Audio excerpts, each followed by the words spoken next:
Hi guys, welcome. Let me know if you can hear me. Short reminder for my Polish audience that today live coding session will be in English. I hope you will not bite me for that. It's some kind of challenge for myself so I can practice speaking other language than Polish on YouTube. I hope it's fine for you. And today I will check the latest features that were added to Next.js 10 last week. So I will start in the second. Just let me know if you can hear me. All right. There are some people on the chat already. Hi, guys. Hello. Cool. So I guess we can start. So the first feature that I'm really excited about is a built-in image component and automatic image optimization. I think it's great that developers added this to Next.js because actually it's a very powerful feature. I will show you in the moment how this works in my application. We will just add it for some slider and some thumbnails that I'm displaying on the homepage. However, just brief introduction to this feature. So whenever we want to display a picture on our website, we have to remember that it can be displayed on mobile and desktop devices. And sometimes the picture might be really big. And if somebody accesses our page from a mobile phone, it's not actually very efficient to serve the big picture for such user. And that's why usually some CMSs are doing image optimization, that they are preparing the thumbnails, the medium version of the image that can be displayed on tablets. And there's, of course, a big version for desktops. And Next.js added a really nice component called image that let us to just provide the URL to the picture, and during the runtime, which is very important, this component is doing optimization. So it's not happens during the build time, it happens during the runtime. And you can do this even for pictures that are coming from external servers. So maybe I will start my application. Let me know if the size of the font is fine. And yeah, I will show you my application that I have. Yeah, and I did upgrade some days ago. So if you have in your project Next in 9th version, then the upgrade should be very smooth. There are no problems with upgrades. You can just use the latest version here or just type 10.00. And I will show you why this image component is so great and so useful. Martin is asking, is that feature is better than Gatsby image? I think it's way more better because, first of all, the Gatsby image process the image during the build time. And secondly, last time I was checking the Gatsby image, it was not working for remote images. So for instance, if you have the image that comes from your, I don't know, headless CMS, then it's a problem that the plugin is not supporting images that are coming from a different server. So for instance, here you can see that I'm serving some thumbnails for these articles from external server. And this picture here is small, and the original size of this image is 925 pixels. And maybe I will open this this image in a new card, so you can see that this image actually is quite big. And here on this list, I don't need that big pictures. So for instance, if my user is coming from a mobile phone, it is pointless to download for him such a big picture. And I think it's even more important to think of optimization of your images, because Google is basically calculating a rank for your website. So, for instance, if you have not optimized pictures, Google can punish you for that you are not taking care of your users and you are serving such a big pictures.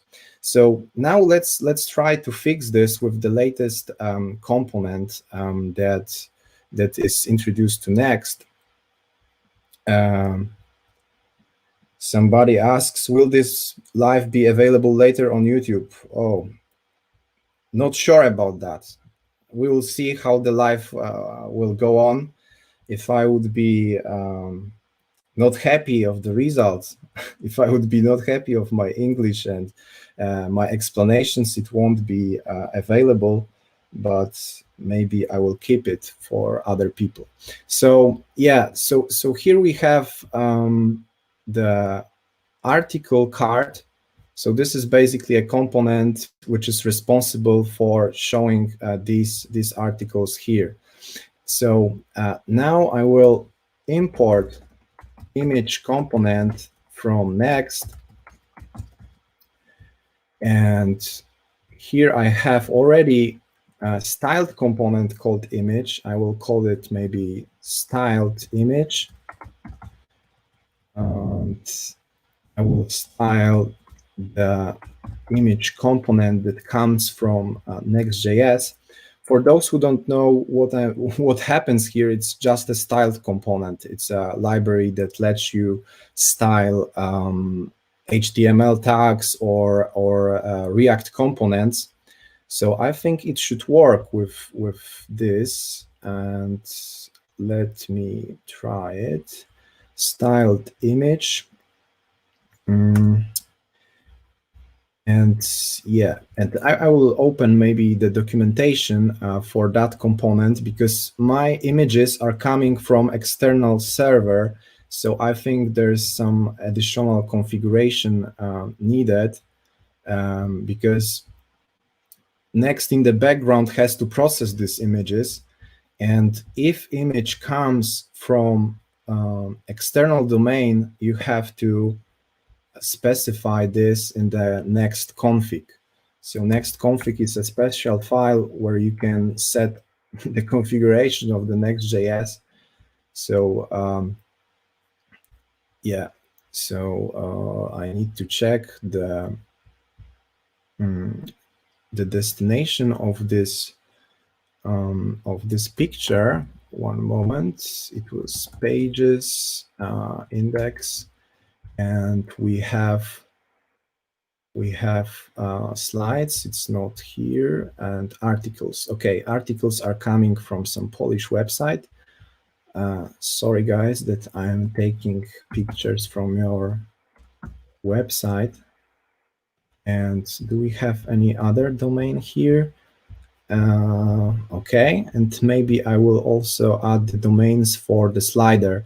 So we will try to optimize the picture that I'm using inside the slider as well. And yeah, so this is, of course, it must be under images, right? Yeah, images configuration. So not here.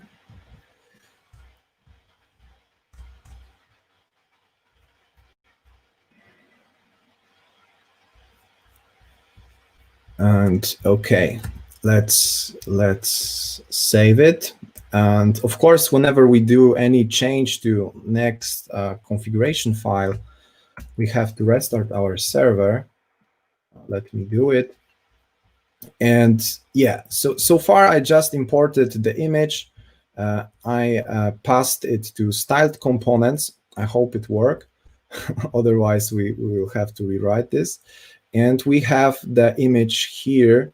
And all I'm doing, okay, and I'm just passing the destination of the image. And let's try if it works or not. And yeah, so we have to specify the size of our image as well, or we have to provide unsized property. So for now, I will just maybe unsized prop. Let's pass here. We don't want to put any size for this image. And okay, let's check what happened here.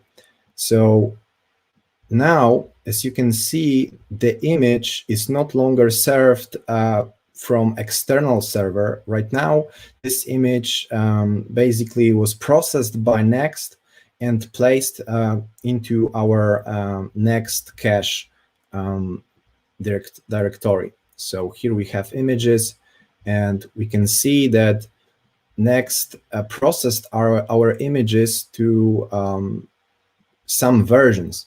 And this is really great because, as you can see, the image tag, which is here, we have multiple versions of our image.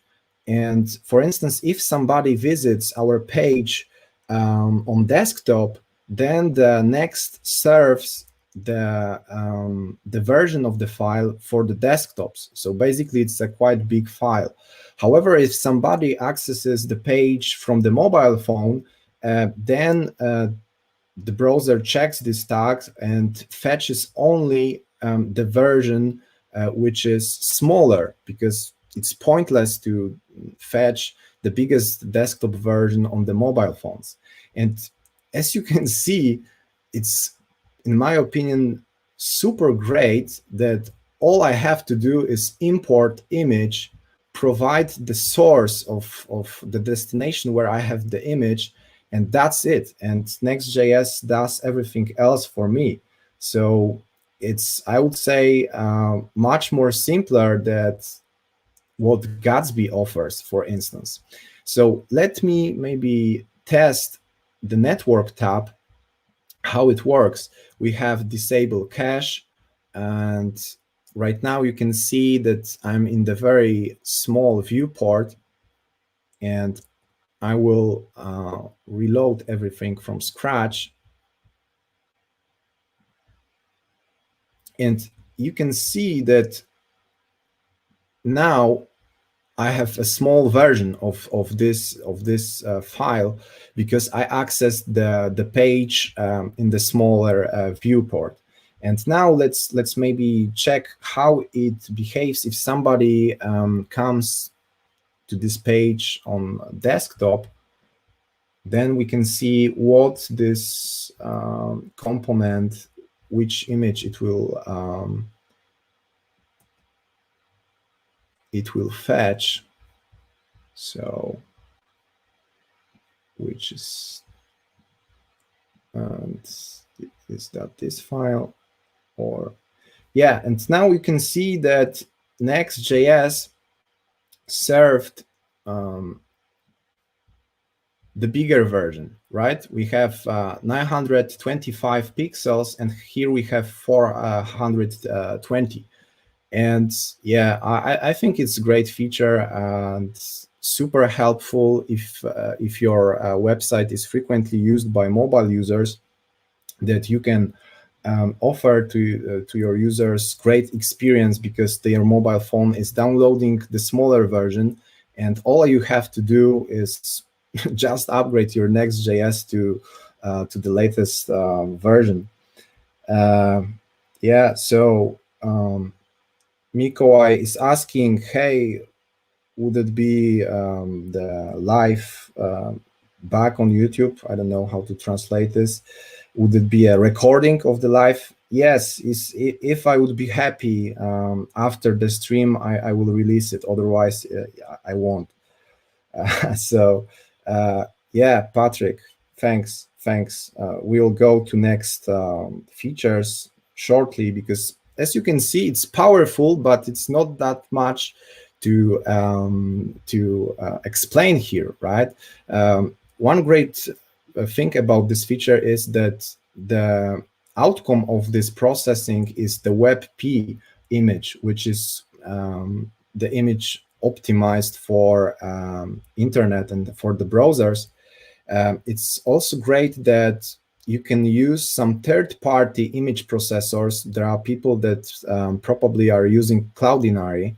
It's quite popular. It's cloud service that exposes a really nice API to which you can just push files and get the optimized files in return, and no matter if it's image or video.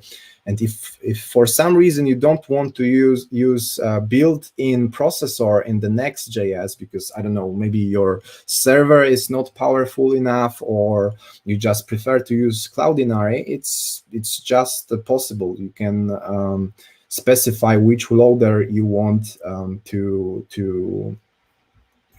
use.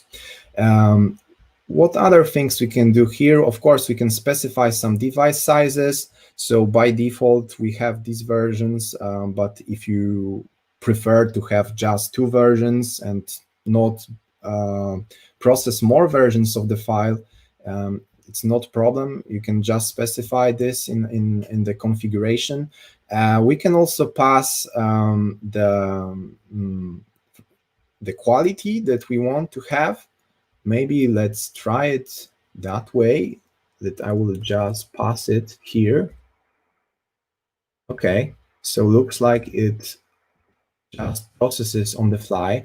So we can provide here a parameter of the quality.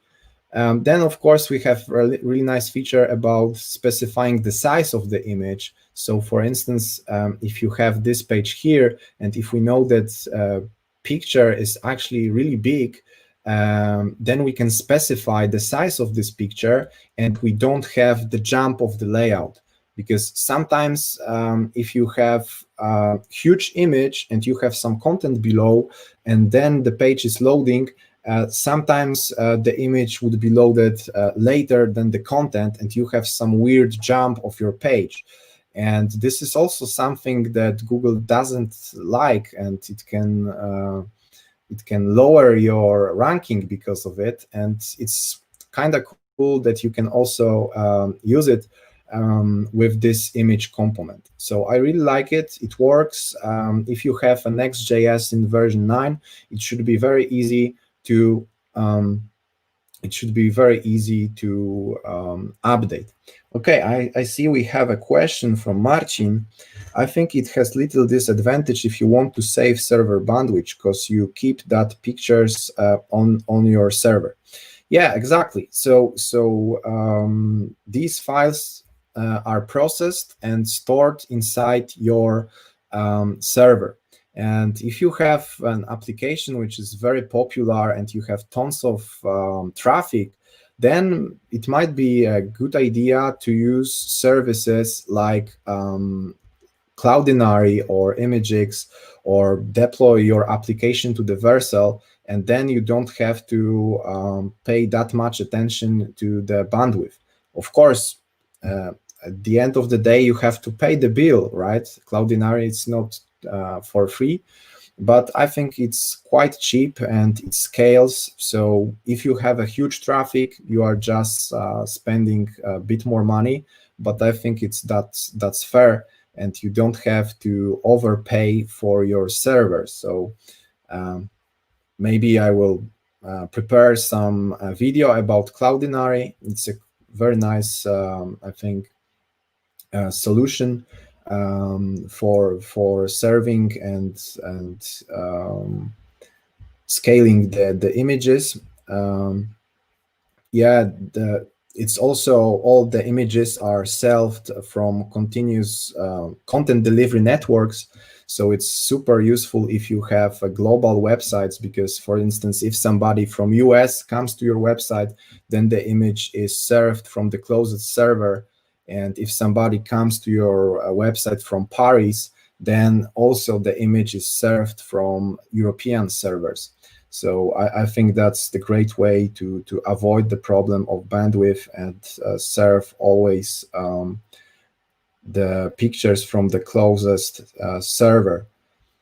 And okay, I think that's all about images. Let's check some other great features that were added in the next 10 version. We have internationalized routing. We can try it in the moment. I'm not sure how easy it would be to add this to this page, but we will try it in the minute. What else we have? So we have the Next.js Analytics. Next.js Analytics is, I think, also really good, really nice feature that lets you check the analytics of your application in real time. Unfortunately, to have this working, you have to deploy your page to the Vercel servers. There is option to use the Next.js Analytics also on self-hosted solution. However, still you have to have a Vercel account and configure the Next.js application so it sends the analytics information to the Vercel. So still you have to pay for it. But I think it's a great, also really great feature because you can have real data from your users. So, for instance, sometimes you can optimize your page, and then you are checking how optimized your page is in the Lighthouse or some other tools, and you can see that, all right, the simulation shows that your application has 97 points out of 100. So yeah, great work, wonderful. But sometimes it can turn out that for other users that are using slower devices, or they are using your application from different location, then I think the score might differ. And this is great that you can enable the analytics for your page and check them on the Vercel for your real users. And all you have to do is just enable this inside your panel. Of course, I think it might actually work for hobby projects, so you don't have to pay for that. But of course, if you have a team, if you want to deploy your application from organization GitHub, then you have to at least pay $20 a month or something. But I think it's still a fair price. Patrick has a question. Brother, tell me interesting thing. How you get into level of only research what new in frameworks? Have fun while coding. Cheers. How you get into level on only research what new in frameworks? I didn't get your question, to be honest. How you get into level of only research what's new in so I'm not only doing research, I'm also programming. But yeah, I didn't get the question, to be honest. Maybe you can rephrase it. So what else I can show you? So there's a React 17 support. Of course, React 17 is a version of React which doesn't bring any new features, but it's prepared for easier upgrades in the future. So I think it's great that Next.js is just supporting it, because this means that we will not have problems with upgrades in future. That's a great feature. And another thing that it's worth to check during this live session is Next.js Commerce. And I would like to describe it briefly to you because I think it's a great way to learn Next.js, to read the code of this application. I will show you. So here we have e-commerce application. So we have some products. We can pick the size. We can add this to the cart. Here we can increase quantity.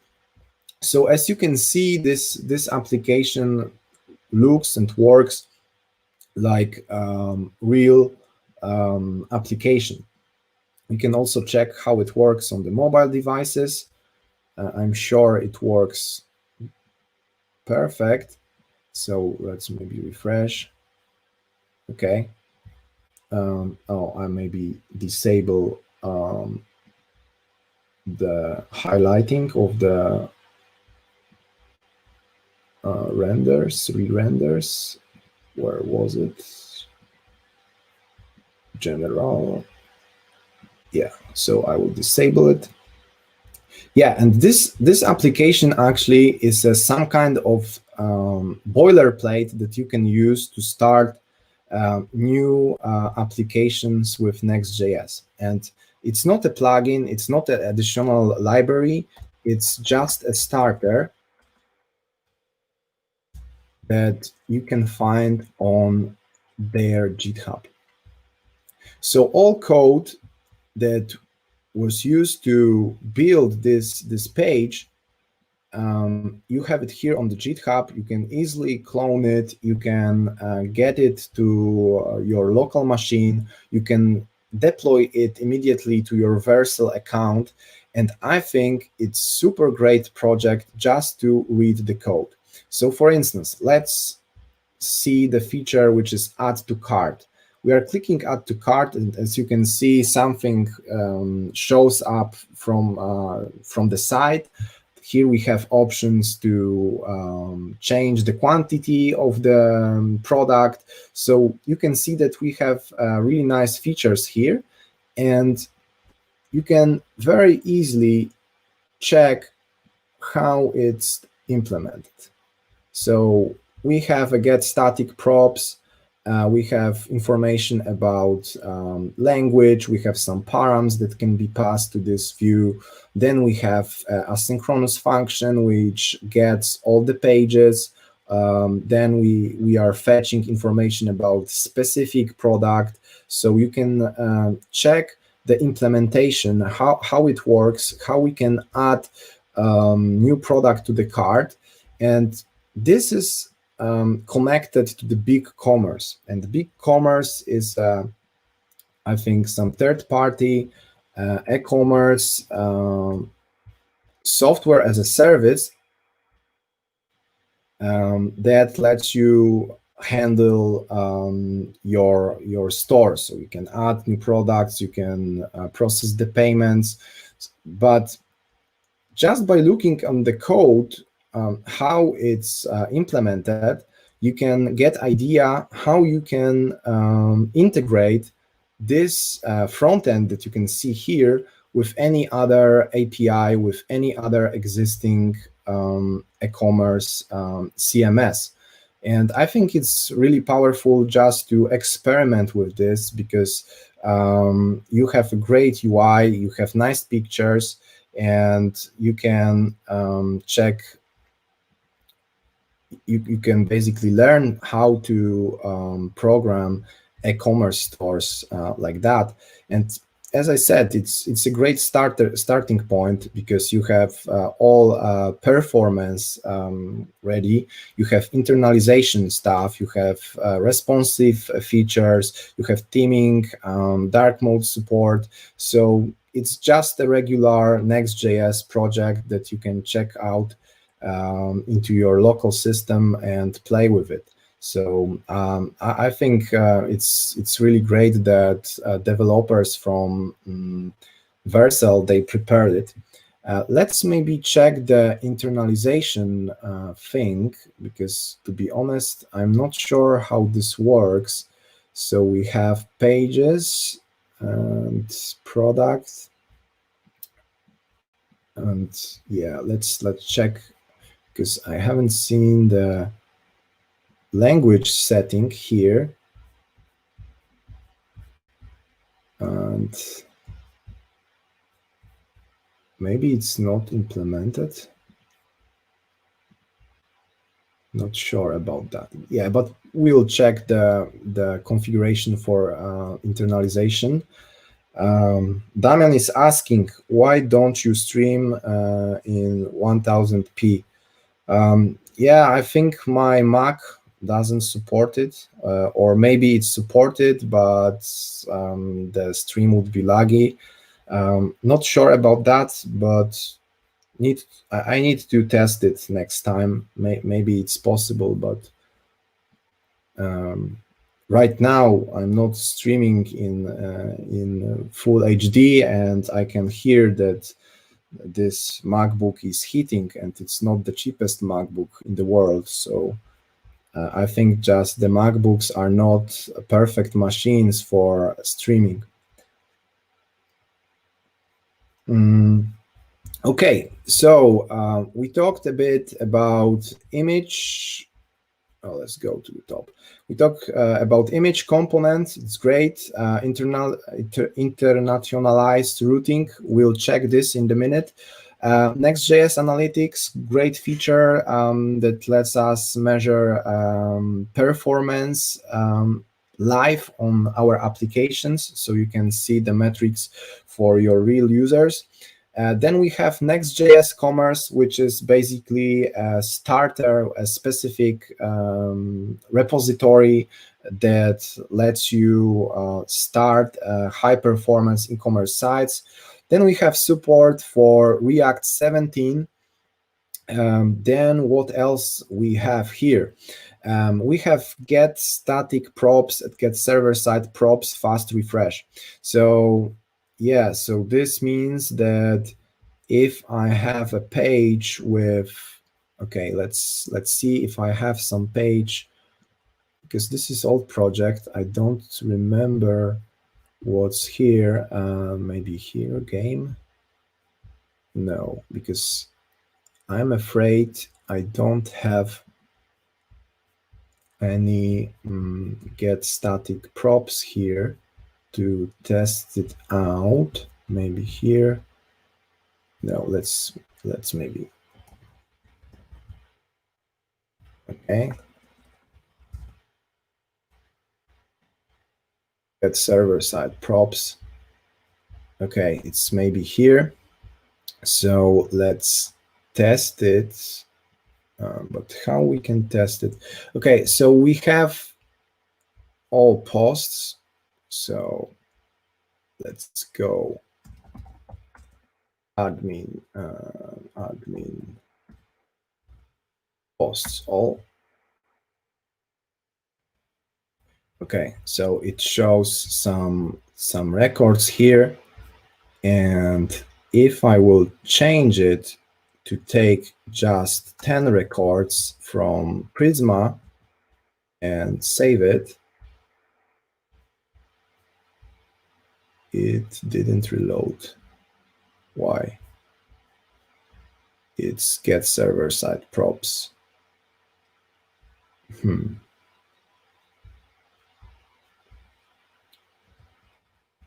I think this fast refresh should work. And why it doesn't? So maybe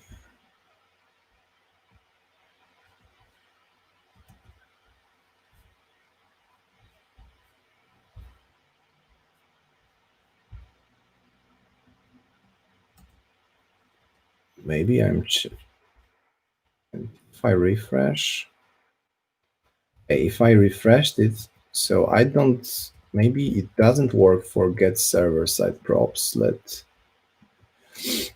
When making edits to your get static props and get server side props functions, Next.js will now automatically rerun the function and apply the new data.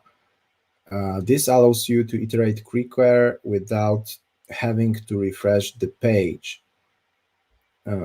So why it doesn't work for me? And because we have a function, we are changing it, right? And it should reload.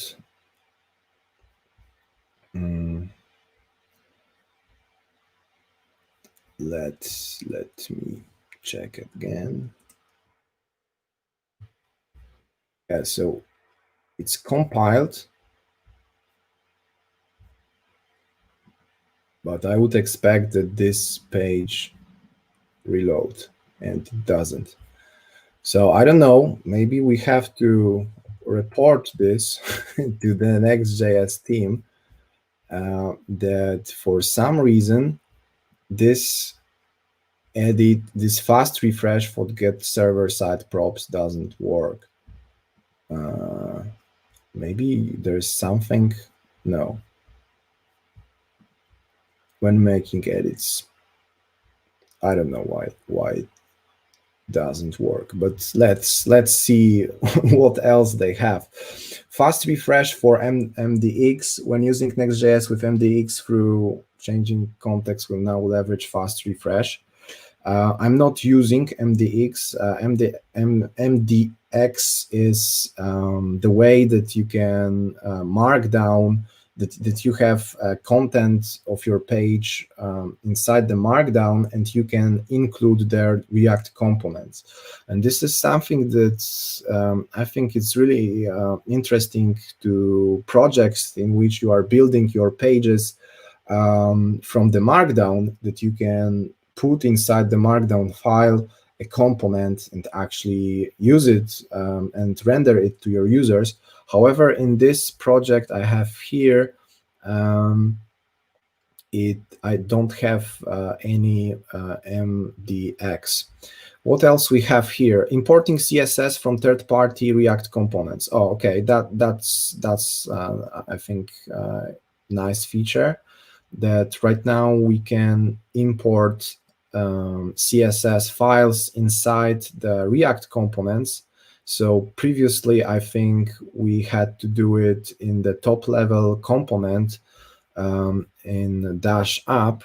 So for instance, if we have some component, right now we can import CSS, and this would be, I think, especially interesting when the CSS is big, and then your code is code splitted across your components. So I think it's really great for some components in which you have big CSS file. What else we have? Automatic resolving of href. If you use dynamic routes before, you probably run into case before you had to provide both property. It would look something like that. Oh yeah, I had this problem. Yeah, it happens if you have the dynamic routes and you are building multiple pages and you want to have the link there. So I think it's also nice because you have to just write less code. You don't have to provide S. You can just use one attribute, and that's I would say great. Then we have next code mode CLI. So this is something that if Next.js team will do some breaking changes in upcoming versions, then they can provide you some scripts that can do automatic transformation of your code base.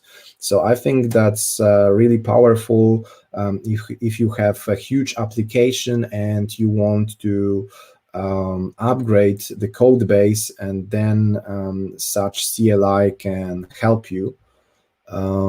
What else we have here? We have different behavior of fallback in the getStaticProps. So this is similar, I think, to normal, to previous behavior of the fallback, but now it will work that it will block the request, generate the page, and then serve it to the user. Because previously, I think it was working that way, that if you came to the page, you had a loading spinner, and then the content was injected into the React component. And now I think it will block the request, generate the page, and then return the page to your user. Yeah, this is also great that they added redirects for getStaticProps and getServerSideProps. I think it's quite useful if you, for instance, trying to get some record from database and it's no longer there, and you can basically just render the 404 page that you cannot find this product, it's not in the database. And previously it was also possible, but it was looking looking like a hack. It was ugly syntax for that, and now I think it's great that we can just set it up in the return object from the getStaticProps or getServerSideProps, and then it's very clean, and you can very easily understand what happens inside this component. So maybe let's take a look on this internalization, how basically it works. I think it works on the routing level. So whenever we have some different language, like here we have English and Netherlands, then we can serve on the routing level some other page. So maybe let's add it to our application. Of course, I will stop the next server because we need to go into the next config, and let's add it here. So we want, of course, English and Polish, obviously, and let's save it. Let's start the server again.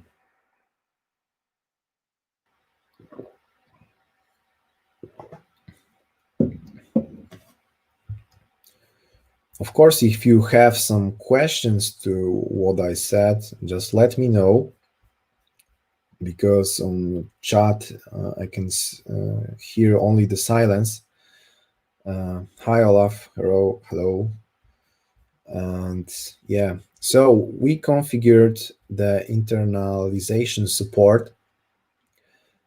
Previously, to add internalization support to the Next.js projects, you had to use some plugin. I don't remember, but it was Next.js. Yeah, I used in one project this library, but now I think it would be supported by Next.js, which is great. But yeah, let's check how it works. So we have a directory pages, and we have a page called category. So let's check this page here.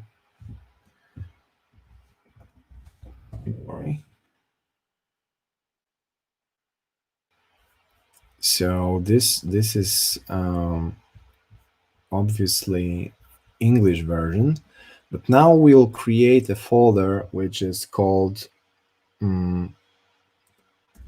EL, and let's copy the file there. And what we can quickly change, I don't know, maybe let's write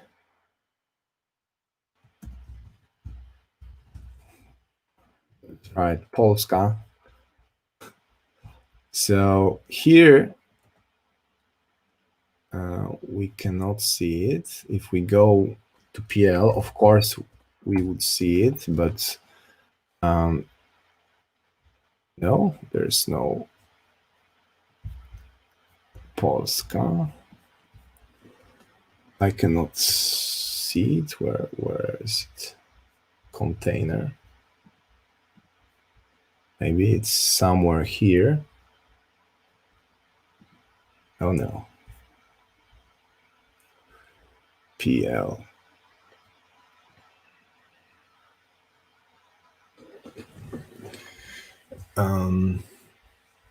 So I changed the category here.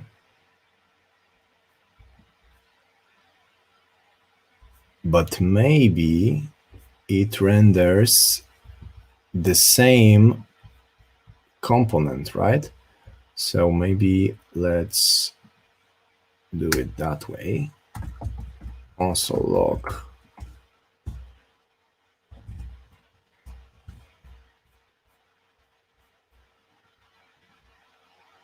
Yeah, so even if I provide a PL here, it serves the component from here. So for instance, if I will write here something which is not supported, then we have 404. So what it means that here we are specifying the languages we are supporting, and this so these two languages are supported. And even if I provide here the PL, the component which is actually served, it's not how I thought that it will take it from here.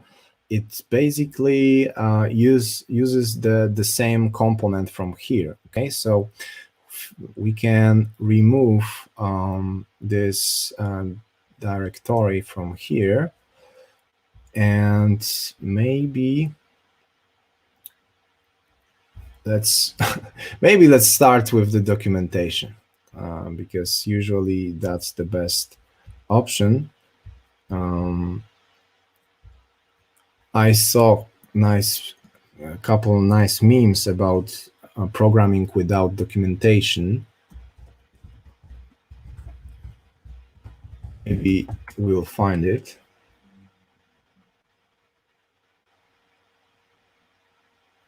Yeah, exactly. So when you start coding in a new language without reading the documentation, that's exactly what I was trying to do. So let's check it again. So we are enabling the support for these two languages, and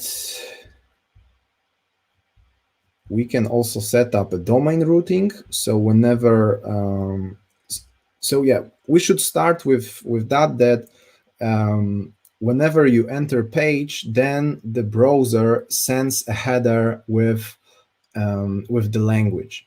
And for me, I have a default language for my browser, English. So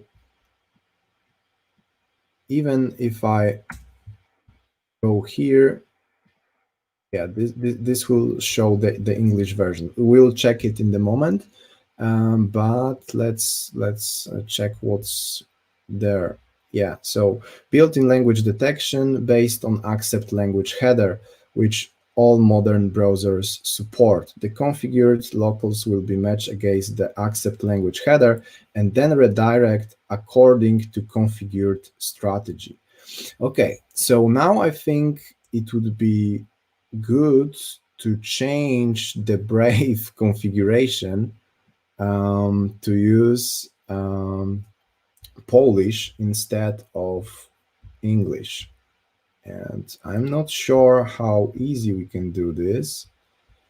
Additional maybe appearance, Brave colors, font size. Do anyone know how to change the language in the browser? Let me know if you languages. All right, language. Okay, so we have Polish.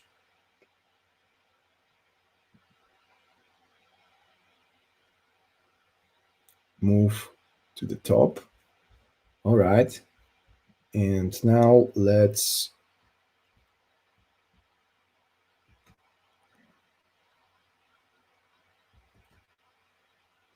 so maybe I have to start it again. And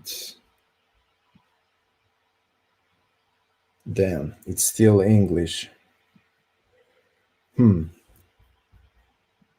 So brave force language header.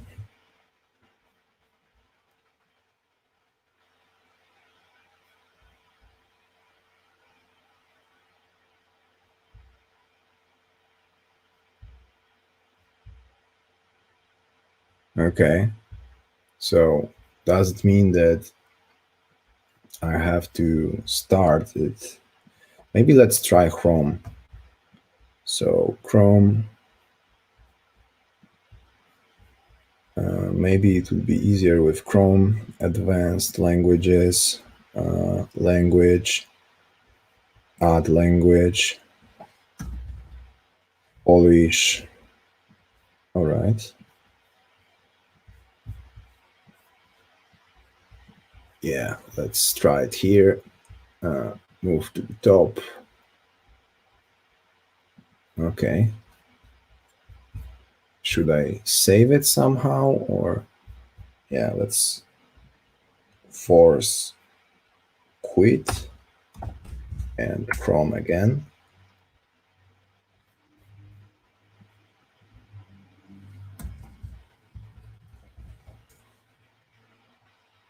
Damn, it's still English. Guys, I don't know how to change the language of my browser. It's very weird. Language. Yeah, it's Polish. It's Polish. I don't understand why. Why? Okay, so I guess we will not test it. Another thing that we have to figure out maybe later. But yeah, as you can see, then we have the information. We should have information about language here. So let's maybe find out how to get the language inside the component. So it's internationalized routing. Here we can set it up and automatic local. Okay, so in order to access the local information, we have to use router. We have to use router. So let's import it real quick.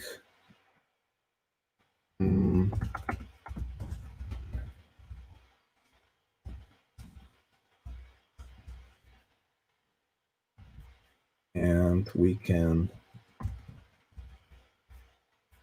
check.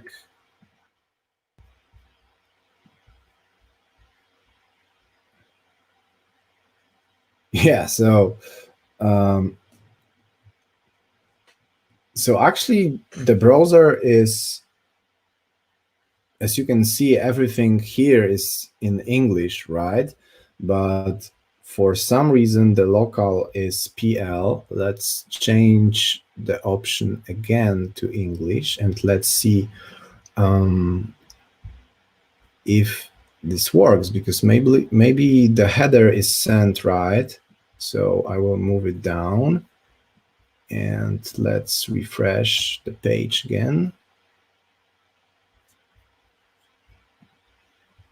Okay, so so looks like the header which is sent by browser, it's working, right? So right now I have an English and the current locale is English. So of course now I will try to use it. Of course, I will use it in a damn simple way, but we'll try to translate actually our component here. So it's pagination, styles browser card, and this is maybe here.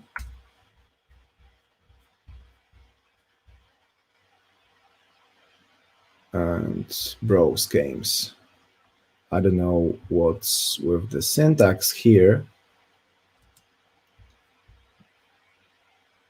but yeah. So we'll try to translate it. Again, use router. And we will console log it.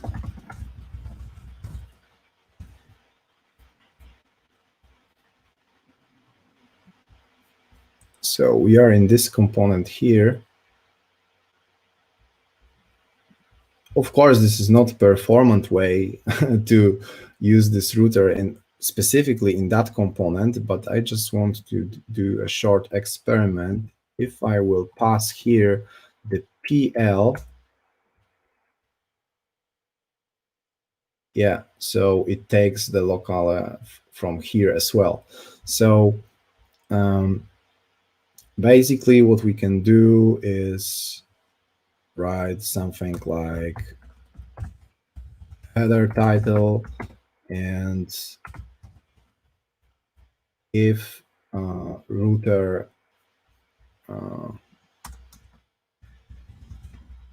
it's PL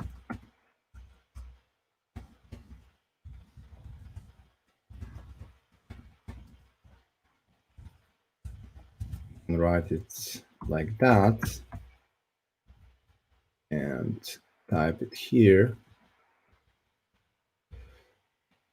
Of course, it's just a very simple example. It's not a production ready translation, but if we have it here, now it's browse games, right? And we'll change the translation again, and we will see what happens if we move Polish to the top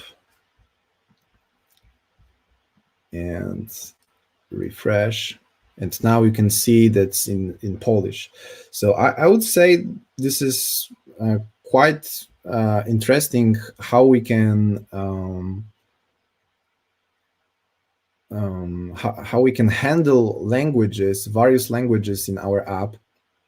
Of course, then it's a bit tricky where to store all the translations, right? Because probably we need to create some special file or folder called translations.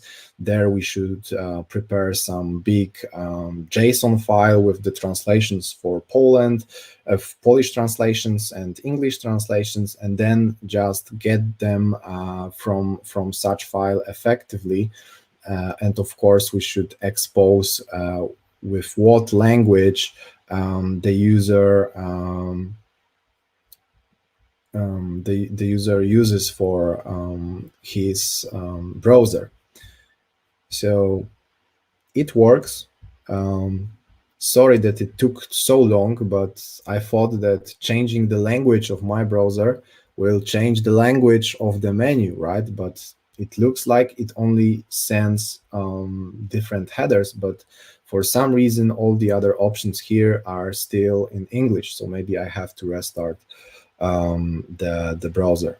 So I think that's all, guys, I have for you today. If you have some questions, you can ask them. If you like the video stream, you can leave the comment, you can hit the like button if you learned anything new from this video. I'm also interested in some feedback from my regular audience, because usually I'm doing this live coding and videos in Polish. So I'm interested how you feel about such English live coding sessions. If it's useful for you, or if you are annoyed because of me speaking poorly English, so let me know in the comment section what you think about that. Mm, I don't see any questions on chat, so maybe one moment I will wait. And let's, yeah, so this is a blocking fallback, and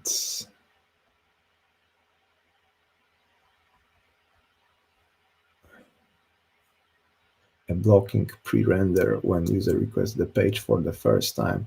After that, initial render the page will be reused for subsequent requests.